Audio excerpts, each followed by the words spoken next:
made at home one day just because I have to be organized, and it just has the month, the year, and the days that I'm working. Again, it's my schedule. Again, I'm constantly writing my schedule so that I'm constantly following my schedule. And so what I do is, you know, on the days that I work, I'll pretty much just put down my activity. And so it's how many apps I wrote. I wrote 3 this day, I wrote 0 this day, 1 this day, 2, and then 5 on one day. And so I worked down what I did as far as how many apps, or how many doors I knocked, what they did at the door. Did they say no? Did they, sorry. Did they say no? Did I set an appointment? Think about it, anything. So whatever happened during that day, I keep track of it so I see what I'm doing. And I'll pass this around so that you can see. Even as far as client service, how many phone calls did I make to have to set up a payment, or someone needs a new payment form, a change of beneficiary, that type of thing. I write down how much back office or training hours I did. So that day I had to come home and enter a couple new clients' names into my send out cards, because I send thank you cards to everybody that I write. Or if I had to have a meeting with one of my agents or train them on something, I write that down so that I know what I'm doing throughout my day. My goal is to be as productive as possible, even if it's not necessarily going out and knocking a door and writing an app. All those things are still helping me to grow my business and to generate business. And so I keep track of what I'm doing. And then I will write down my production. Like on this one, I was writing down what my production was for the week on the bottom of the page. And to help myself I'll start on this side, keep track of that as well.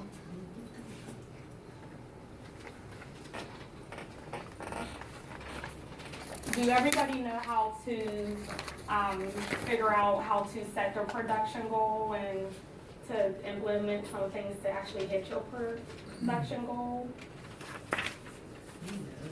Yes, Gina, what do you do? That helps me. I just started, so. My goal, this year I'm focusing mostly on building up my team, so my goal every month is to do $15,000. So what I do is, I know how to go out and write $15,000 a month. So to break $15,000 down into more manageable terms, a lot of people don't know how to do this. Right. So what you're gonna do is you're just gonna take your monthly goal, whatever it is, $15,000, $20,000, whatever, but we'll use $15,000 because that's what I said. So you'll take $15,000 and you divide that number by 12, and then that's gonna give you the amount of premium you're gonna need to collect for the entire month to hit that $15,000 number. That's $1,250 in premium that you need to collect. Which is very doable. Which is very, very doable. And then you're gonna divide that number by 4 because there's 4 weeks typically in a month, right? And then that gives you a weekly average of what you need to collect. So it's $312.50, so I always go above that because you might have business fall off, it might be post dated for the next month, whatever. So I do $325. That's what I'm going for on a weekly basis. And then you divide that by however many days that week you're going to work. So whether you're working 5 days a week, your daily target is to do $62.50 or $65 in premium a day. If you're working 6 days a week, it is $54, $55, and that's what you need to collect on a daily basis to hit that goal. So whatever your goal is, you just gotta break it down like that because it makes it more manageable. An app a day. Yeah, be like, oh my God, An app a day. Get to this $1,250 in premium. How am I gonna get to this $15,000 in production? You break it down that way. You focus on getting 1 app a day, or however much you get an app for $15. Okay, well I know I need another app for $45 or $35 to get to that goal. So it makes it more manageable for you to do. And then at the end of the week, you know what you need to do if you hit your goal. Or, okay, well, I need to do this much more. So then you know you have to work that Saturday. Because there's a lot of people that are like, well, Saturday I'm taking off. You know, you have to sometimes discipline yourself and commit yourself to getting out there on the weekends. I don't work every Saturday, but on the Saturdays that I do work, I go out there and I work, and then I can still go out and do what I want to do in the evenings. I might not work all day. I might just go out for a couple hours, but I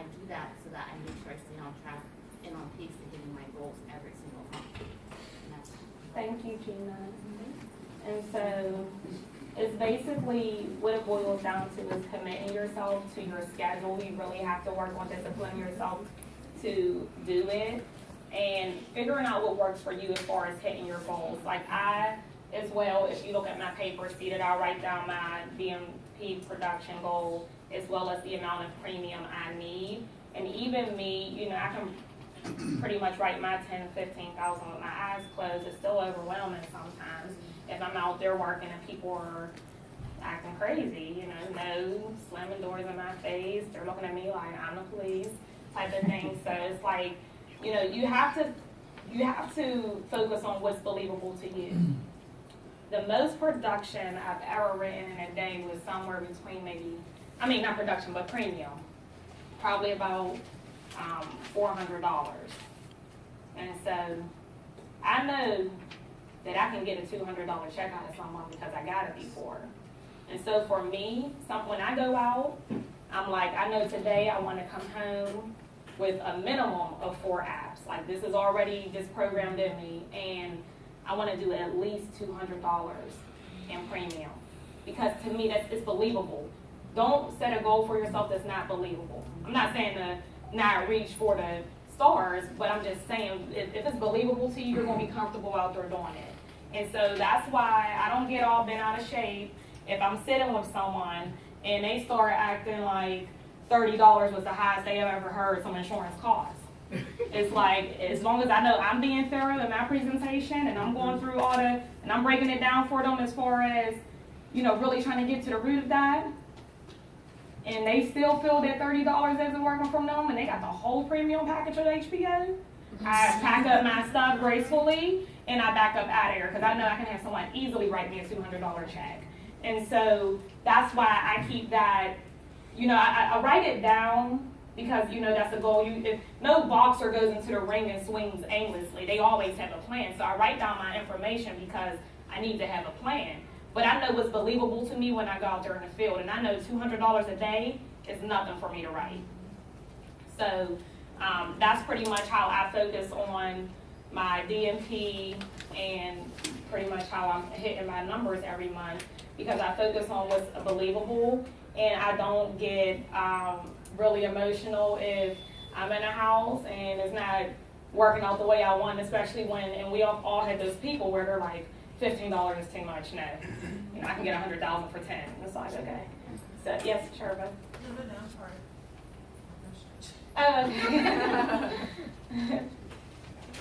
Another thing is I really started focusing on, like, my first 3 months in the business after I realized what DMP was and what I was doing, because I pretty much was hitting those numbers without even knowing.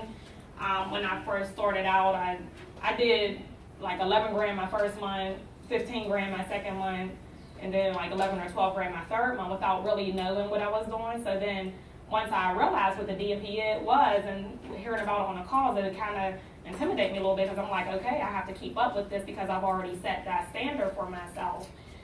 Really early on, I started focusing on helping as many people I could throughout the month as opposed to the DMP. So I really focus on my app count and helping more people, and what it does for you, again, mentally, is it takes that pressure off you in the home. I know, you know, when we go and we present our numbers, we're supposed to start high. I give a couple options. I'll tell them the best they qualify for, and then I'll go down, from there, you know, just to create a couple different options. But when you're not focused on, okay, I know at this house I need to get at least $100. You go in, they sitting on the crate. The couch is sunk into the floor. It's like, do they really have $100 to spare? You're not gonna go in there being all thirsty, trying to, you know, push them for something that you know they really don't have. Because again, we want to write good business. We don't want chargebacks. You're more genuine, and you're talking to them, and you're trying to figure out what their need is, what their affordability is. And I go through all of that as well, as far as finding out what the budget is. I just incorporated it with my presentation as those one of the health questions. You get Social Security or disability, or you want a fixed income?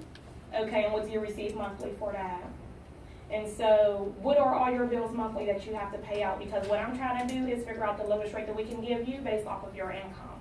And so I get their bills, and so, okay, on average, it looks like you have maybe about $300 to $400 left over. They're like, oh no, I only get $295 left over. So really, they left something out that they're spending. And I said, okay, well, I need to still stay between 20 to 30% of that, or maybe 40% of that, to see what we, can afford for you starting off. Because our job is just to help you get your foot in the door to get you started. We can always change this later on, but at least we can get you started with something, being that you have nothing in your AE. Okay? So just, doing that and not pressing people for things that they really can't afford. You're just focused on getting them apps, and numbers will come. Because there was a time I remember calling Sean Hall, and I'm like, I write so much business and it don't seem like I'm getting a lot of production.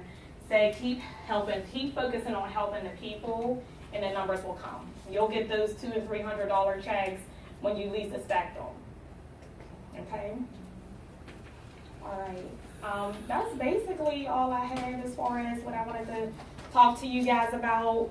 Starting your business account, getting your EIN, your fictitious business name. The easiest and the most simple way to do it is just to go on these websites. Your EIN is free. The business name costs $125, and either way, it's a whole lot cheaper than going through LegalZoom, unless you got a grand drop like Cheech over here. But I'm pretty sure you don't want to do that, so just take the time to do it yourself.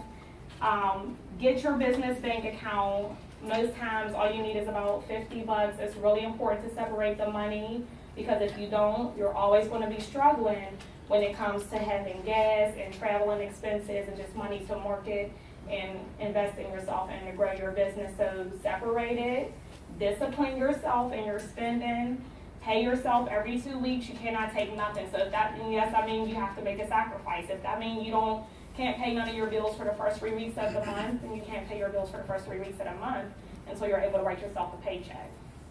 And so for me, what that took was rearranging some bills, cutting down some things, canceling things that I wasn't using, just so that I can get my household expenses down a little bit, as well as just controlling my own spending and starting to build up that business bank account. Remember what you use your business bank account for is things that are only related to your business. And then again, the things that you can be used for a tax write-off. So you use it for your gas, you use it for also car maintenance. My car's like in the shop every month. They don't even know how I can afford to pay for it, because it seems like I spend so much money at this place, but I have it there to spend because I could, again, pay these things out of my business bank account. So your car maintenance, if you have a car note, insurance, if you, the gas, your cell phone, office stuff, and what am I leaving out, Chrissy? Your uniform. Oh yes, uniform, attire, or anything basically for the business. Everything for the business. What'd you say? Write off daycare. You can't write off daycare. That's out of your business account. And if you're paying yourself, you might be able to qualify for some benefits. If you're not paying yourself $70,000 a year, making $70,000 a year, you want to pay yourself probably about $35,000 a year. And so really just taking the time to figure out what's realistic for you as far as what you can manage your bills with monthly.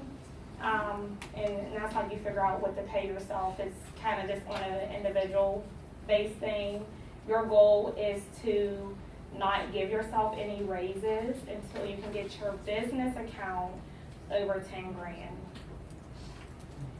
And so it will take time, but if you discipline yourself, you can do it. And yes. How many leads do you buy per week? Not now, but sorry, I couldn't help it. With no leads this morning. On average, I've always pretty much followed the green print, so the probably somewhere between 10 to 20, depending on where I'm going and how long I'm going to be there. But I still do a lot of referral business. I'm out there hustling. It's nothing for me to drive to the neighborhood and just start knocking. I stop people all the time if I'm at the mall, because that's where I'm usually at, or, you know, the gas station. If I'm out eating, I talk a lot, and I do get my leads, but I probably don't get them like 20 every single week. It kind of just depends on how my week is going, where I'm at, and just, you know, I'm always thinking, so my creative juices are just flowing. I just, you know, try to be as profitable as I can as well, because, I mean, not that leads bother me, but I want to still get the most out of my business. And so that's pretty much how I work it. Black and chew.